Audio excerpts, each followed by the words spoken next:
napakalaking alok ng 20 million sa kada isang kongresista.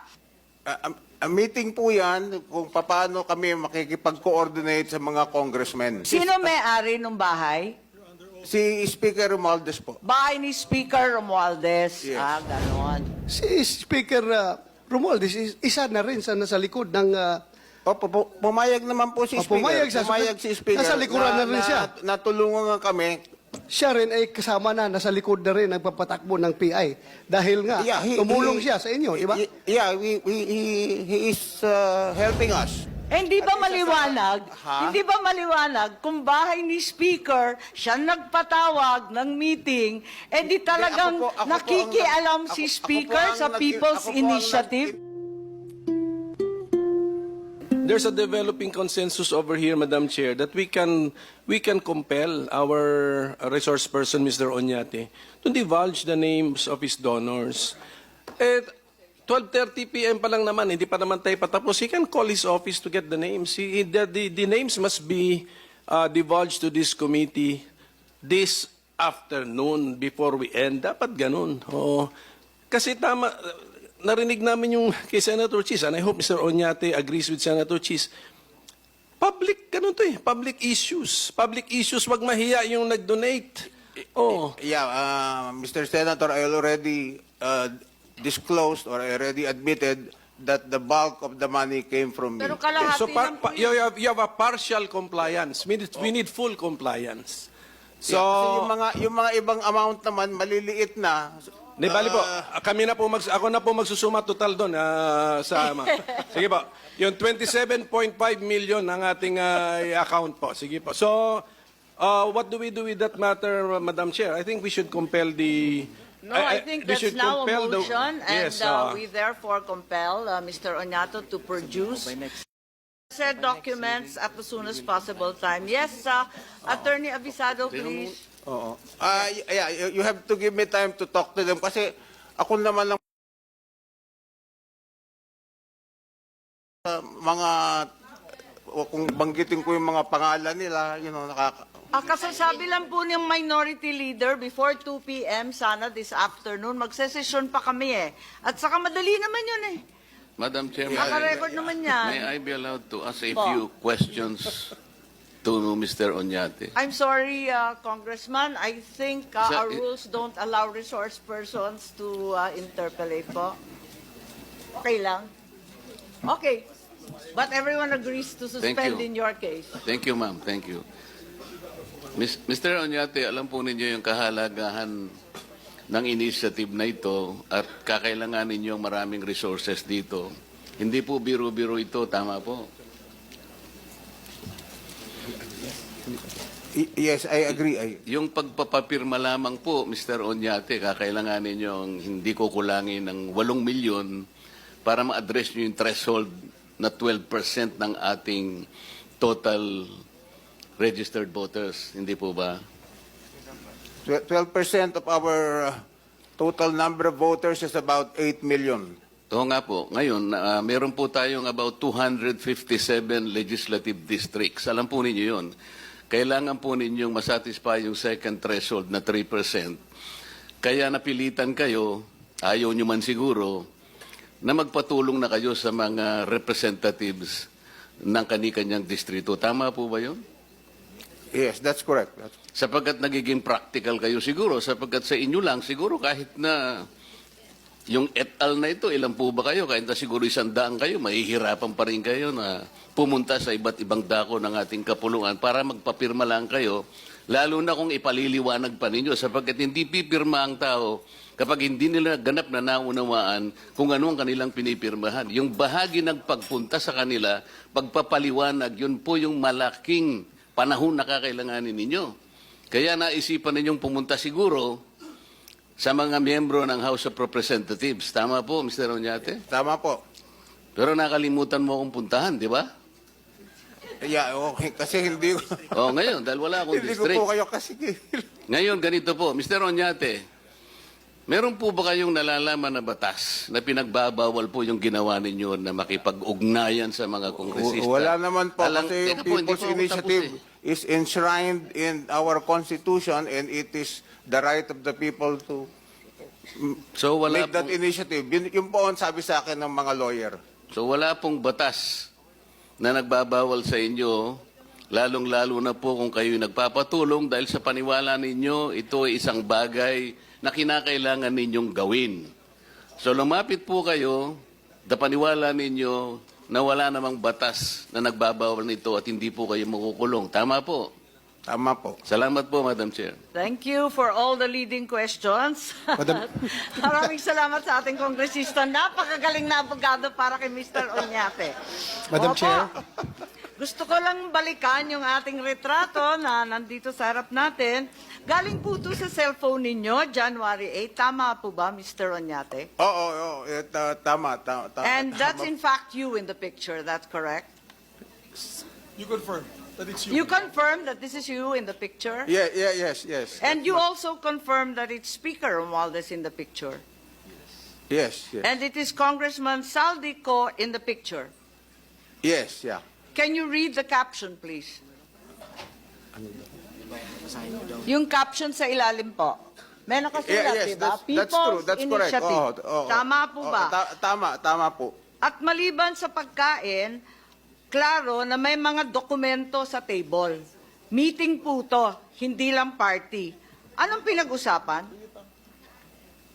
Ang meeting po yan kung paano kami makikipag-coordinate sa mga congressmen. Saan lugar to? Saan ginanap itong parting to? Para lang malaman namin. Sa ano po yan? Sa townhouse sa Forbes, sa Forbes Park. Kanino Malapit sa- nga? Kaninong lugar? Ipaliwanag. Wala namang masama magtipon-tipon sa bahay ng Miss Quisino. ano ho yan? Yung, dalawang townhouse. Hindi, kanino na, po? Na Kaninong pinag- lugar? na pinagdikit. Inyo? Bahay mo? Bahay mo po? It's a meeting Attorney place. Avisado, please. It's our meeting place. No, pero sino may-ari? Sino Lu- ang Sino may-ari ng bahay? si Speaker Romualdez po? Bahay ni Speaker Romualdez. Yes. Ganon. So, ang naging Diyan po, host doon at po kami nagkumbida ay si Speaker Romualdez. Tama po Ako ba? po ang nagkumbida. Dapat Paano po ka magkukumbida? Di mo bahay. Oo nga. Bira naman. Oo nga po. Dapat po yan sa bahay ko. Dahil meron ho akong party house sa Dasma. Walang tao doon. Pero hindi ba maliwanag na kung bahay ni Speaker... Ang sabi ng staff, doon na lang gawin sa bahay ni Speaker. Dalawang bahay ni Speaker eh. Isa sa Okay. McKinley at isa... hindi ba maliwanag? Ha? Hindi ba maliwanag kung bahay ni Speaker siya nagpatawag ng meeting, di talagang Ako po nakikialam si Speaker sa People's Initiative? Initiate ng meeting. Pero sinabi po na doon na lang gawin sa townhouse ni Speaker. But ako po ang nag-initiate. Ay, Dapat po sa ganon. bahay ko, pero sinabihan ako doon na lang pumunta. Sino nagdala ng papeles? Kasi bahay niya. Ikaw nagdala ng papel? Ang mga lawyer po. Yung mga lawyer. Ang mga lawyer po, dala-dala So, nila yung bahagi mga ka papeles. talaga ng Project PI. Yung Project PI na tinetext sa mga kongresista, pati ako nga na-text kasi luma na yung number ko eh. Bahagi kayo ng Project PI. Yeah. Kasi I sought the help of the Speaker. Inamin ko Yeah, naman po. you've said that before. Natulungan kami Opo. dito sa signature gathering. Right. Okay, kilala ninyo itong sina Attorney Redentor Tuason? I don't know. Suset Sumalinog, Timothy Lagundi. Kilala niyo itong mga to? Hindi po. Okay. Kasi meron kaming mga screenshot doon sa Project PI na galing sa mga congressman. At sabi mo, nakikipag-coordinate ka kay Speaker na CEO at sa mga hawak niyang Congress. Yeah, congressman. that's correct. That's correct, Madam Senator. Okay. So, asan yung mga screenshot?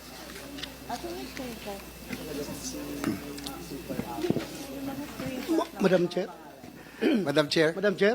Yes po. Yes, Senator Bato, please. Ayan yung mga screenshot.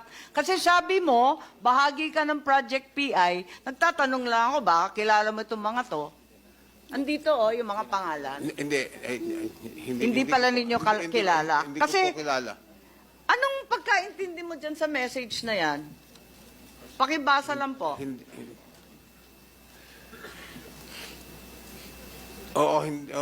Hindi ko po alam, I don't know all of the details because, you know, Hindi, lahat ng kongresista pinapasubmit, sa National Secretariat Attorney Red Tuason. Ayun. Ayan ang hinihingi nila, yung mga kopya, at saka accomplished signature forms. Kasi sabi ninyo, may kinalaman kayo sa second batch ng signature forms, di po ba? yes. So isasubmit dito sa mga taong hindi ninyo kilala, samantalang kayo ang nagpa-imprenta? Senator Bato, please. Madam Chair, gusto ko lang ipa-confirm kay Mr. Uñate, since sinabi niya kanina na he sought the help of the Speaker para makakuha ng perma. So, pumayag siya. In fact, nag-meeting kayo, di ba? Yes. Pumayag siya. So, meaning, sinabi mo, perma ang nasa likuran nitong People's Initiative, humingi kayo ng suporta galing kay Speaker Romualdez, pinigyan kayo ng tulong, ng suporta para tumakbo ng inyong People's Initiative. Ibig sabihin, si Speaker Romualdez isa na rin sa nasa likod ng Pumayag naman po si Speaker. pumayag siya. Pumayag si Speaker. Nasa likuran na rin siya. Natulungan nga kami kasi siya ang CEO ng Congress. Kaya nga, gusto ko lang i-confirm sa'yo na siya rin ay kasama na, nasa likod na rin nagpapatakbo ng PI.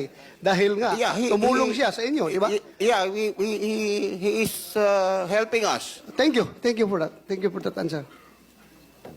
Madam Chair. Maraming salamat. So, kinukumpirma mo. Parang naguguluhan ako. Kinukumpirma na politicians initiative tulad ng sinabi ni Senator Bato. Hindi naman po. Tumutulong lang sila. Pero kami ang nasa forefront ng pagpapapirma. Oo. Palagay ko, wala namang masama na tumanggap ng tulong Okay. sa mga Madam Chair. congressmen. Dahil Senator JB distrito nila has yun been eh. raising his... Sige, tama naman. Patulong kayo sa lahat ng tao, lalong-lalo na yung mga CEO ng malalaking kapulungan. Senator, the minority, I'm completely perplexed by this text, which I myself also received since I maintain my old congressional numbers. At ito yung natanggap ko na may alok na pagkaliwa-liwanag, 5 million DSWD, 10 million MAIP sa DOH, at 5 million sa DOLE Cash for Work Tupad. At ang mga pumirma ay napakaliwanag, inanyayahan rin namin, mga empleyado, yung INC yan, mga chief of staff yata ng kongresista to, Randy Londres, Attorney Ray Traje, Kirby Bragais, Ana Jimenez, Annie Rose Mercado. Ang sabi sa akin ng ating committee secretary, hindi daw dumalo, kaya siguro kung maari, isabpina na po natin para magkaliwanagan ba't nagkaganon. At kung bakit yung mga pera na isanamtabi at binigay na natin para sa mahihirap, emergency and crisis situations, biglang ipamumudmod sa mga pumipirma. Anong klase yun? Kaya't eto yung message na talagang kinalat ng maigi at kailangan alamin natin kung ano ang mga pangyayaring yan. So pagdating na lang siguro nila, siyasatin natin itong mga bagay-bagay tungkol sa napakalaking alok ng 20 million sa kada isang kongresista. Okay. Andito ang liwanag, name of congressman, ilagay yung district at saka yung partido, nakakaintriga. At yun siguro. Nandito po yung COMELEC, kanina pa nag-iintay, kung okay lang sa inyo, tuloy na tayo kay Chairman George Garcia, at yung iba't iba pa. Want to get the best app for health and